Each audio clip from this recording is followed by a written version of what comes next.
বাংলাদেশের সবচেয়ে বড় রাজনৈতিক দল হয়েও অগাস্ট বিপ্লবের নেতৃত্ব দিতে পারে নাই। এই বিএনপি আগামীতে ক্ষমতায় যাইতে পারে, কিন্তু এই ক্ষমতা সে রাখতে পারবে না, কারণ ক্ষমতা বিষয়টাই সে বুঝে না। দেখেন, বিএনপির জন্ম হইতো না 1975-এর 15ই আগস্ট না ঘটলে। সেই আগস্ট বিপ্লবীদের রক্ষা করছে বিএনপি? করে নাই। মুজিব হত্যা মামলার বিচারে অভিযুক্ত সবাইকে জজ গোলাম রসুল ফায়ারিং স্কোয়াডে গুলি করে মারার মৃত্যুদণ্ডের রায় প্রদান করছিল। যদিও দেশে প্রচলিত সিআরপিসিতে মৃত্যুদণ্ড দণ্ডিতদের ফায়ারিং স্কোয়াডে গুলি করে মারার কোনো বিধানই নাই। সংসদে এই অপকর্মের বিরুদ্ধে সেদিন 120টা আসন নিয়েও বিএনপি কোনো বিরোধিতা না করে মুখে কুলু পাইতে চুপ করে বসেছিল। তাই বিএনপির কাউকে রক্ষা করতে পারবে না, করবে না, সে ক্ষমতা নেই।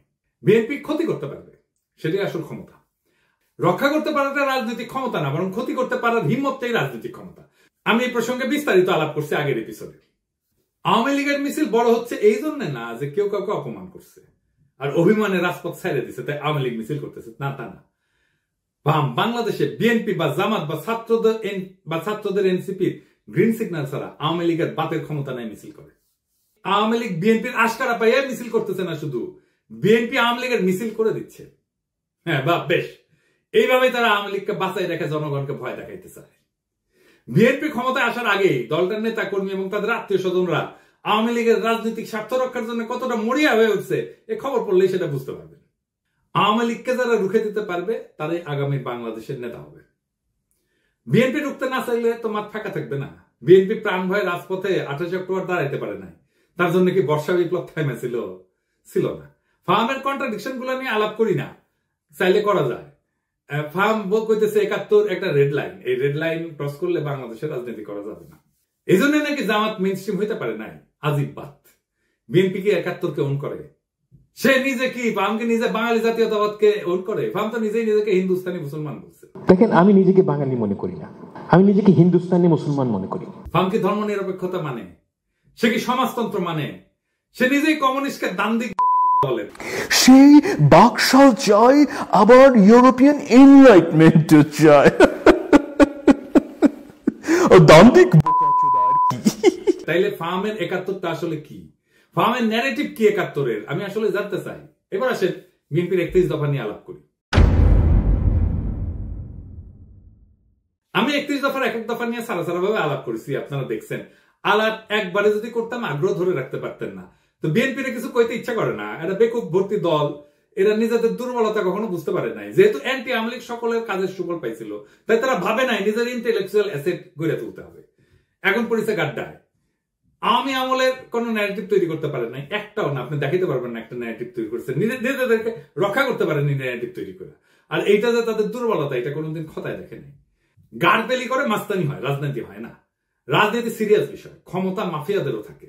যাই হোক, আজকে 2টা দফা নিয়ে আলাপ করবো বিএনপির 31 দফা। তার আগে কয়ে নেই, রাজনৈতিক দফার সংখ্যা কম হইতে হয়। আমি চ্যালেঞ্জ দিয়ে বলতে পারি, বিএনপি স্ট্যান্ডিং কমিটির প্রত্যেককে আলাদা কইরা 31 দফা লিখতে বলেন, পারবে না, একজনও লিখতে পারবে না 31টা দফা। আপনি বিএনপির কর্মী হন, নেতা হন, নিজে লেখেন, এটা এপিসোড বফ করে নিজে লেখেন, পারবেন না। আমি চ্যালেঞ্জ দিলাম, পারবেন না। আপনি নিজে যার রাজনীতি করাটাই কাজ, যে পারেন না নিজের দফাটা নিজে লিখতে, মনে রাখতে। পাবলিকের বাপের ধন কি সাপে খাইছে যে সে মনে রাখবে? তার ঠেকা পড়ছে।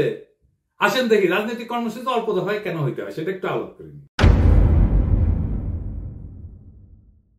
1 নম্বর কারণ সহজবোধ্যতা। অল্প দফা থাকলে জনগণ সহজে বুঝতে পারে কি দাবি করা হচ্ছে। বেশি দফা থাকলে মেসেজ জটিল হয়ে যায়, সেই জন্য সাধারণ মানুষের মনোযোগ হারানোর ঝুঁকি বাড়ে। 2 নম্বর, মোবিলাইজেশন সহজ হয়। কম দফা মানে 1টা বা 2টা মূল দাবির পিছনে জনগণ জোরালো ভাবে ঐক্যবদ্ধ হইতে পারে, আন্দোলনের শক্তি বাড়ে। 3 নম্বর, কৌশলগত চাপ সৃষ্টি করা যায়। সরকার বা বিরোধী শক্তির উপর চাপ তৈরি করার জন্য স্পষ্ট এবং নির্দিষ্ট দাবি থাকা জরুরি।